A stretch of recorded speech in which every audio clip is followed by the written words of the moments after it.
Good afternoon. What an awesome crowd. In 1773, a group of patriots disguised themselves as Indians and dumped crates of British tea into the Boston Harbor, marking this nation's very first Tea Party. Taxation without representation was their cry, and that is the mantle we carry here today. It is the same struggle we're fighting here. The original Tea Party organizers were not opposed to all taxes, but they were tired of giving their hard-earned money to an unresponsive, irresponsible government.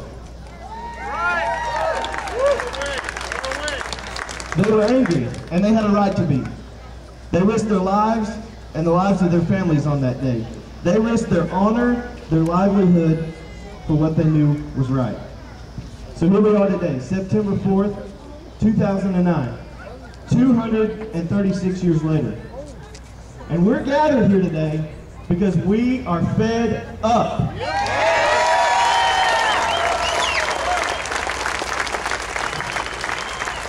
We live in the freest, greatest, strongest nation in the history of the world. And yet, we are losing our liberties right here. The enemy is no longer the British government, but a government that was designed to be ours.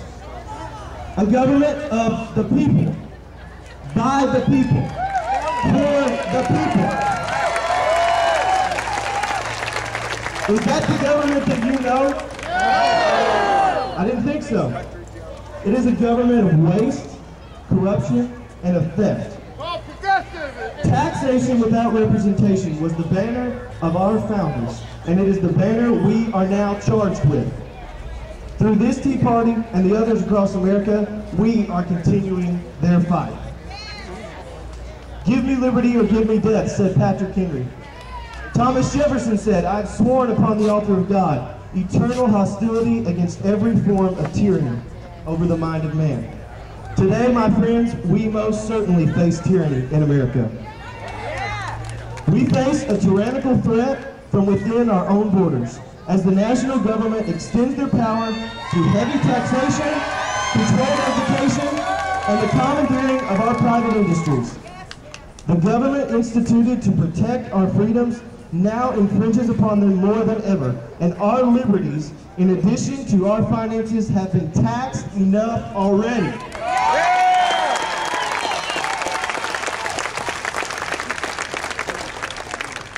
Liberty cannot be preserved without a general knowledge among the people, who have a right, from the frame of their nature, to knowledge, as their Creator, who does nothing in vain, has given them understandings and a desire to know.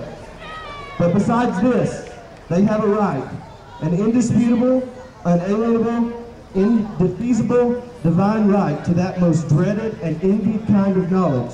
I mean, of the characters and conduct of their rulers. John Adams, 1756. And yet, today, we have unelected, unaccountable, secretive government czars in America. Czars that advocate compulsory abortion. Czars that advocate the criminalization of hunting in America.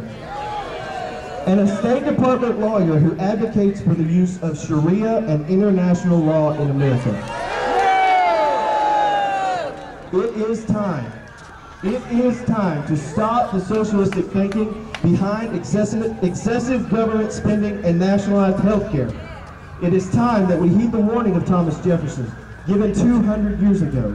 He said, a constitution of government once changed from freedom can never be restored.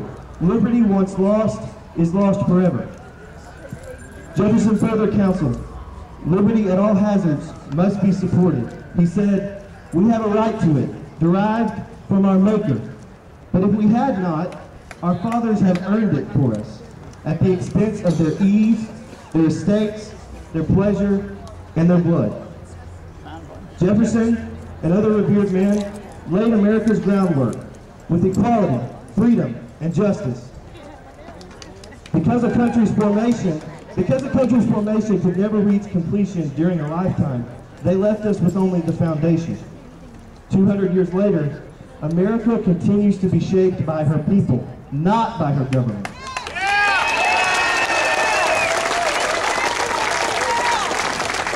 And it is our duty to preserve the solid principles upon which our nation was established. You see, the first Tea Party was just the beginning for the Patriots in 1773. And I dare say not a one of them would stand before you and tell you that the fight for liberty and freedom was an easy fight, but thank God they fought.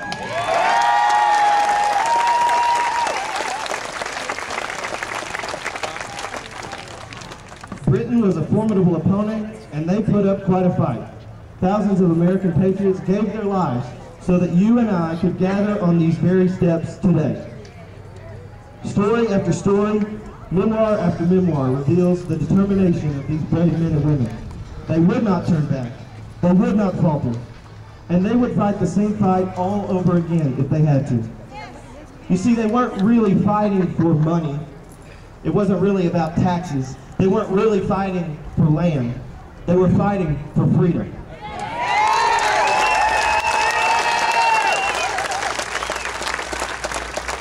For their sacrifices, we are eternally indebted to continue this great fight for freedom. Their sacrifices have levied a charge, a duty to defend, protect, and preserve our rights as enumerated in the Constitution. This is our sovereign duty and purpose.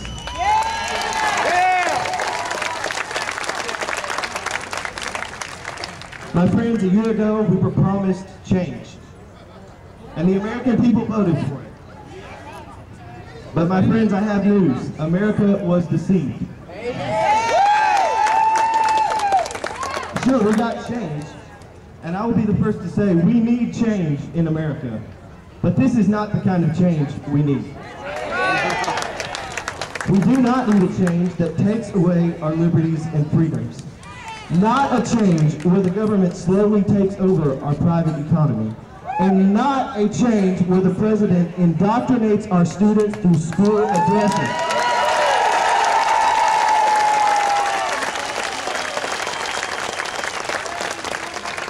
We need a change that gets us back to our founding principles. Change that restores our liberties and our rights. Change that puts us back on the path of economic prosperity. This is our cause, this is our duty, to restore America's greatness.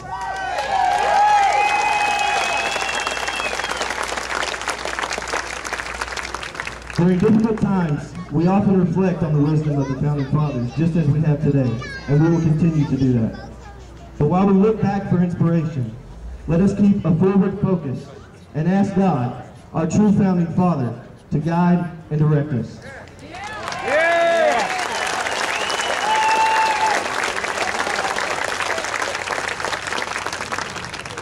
Thank you for joining me and so many others in this fight. Alone we are nothing, but together we will be victorious. Thank you. God bless America.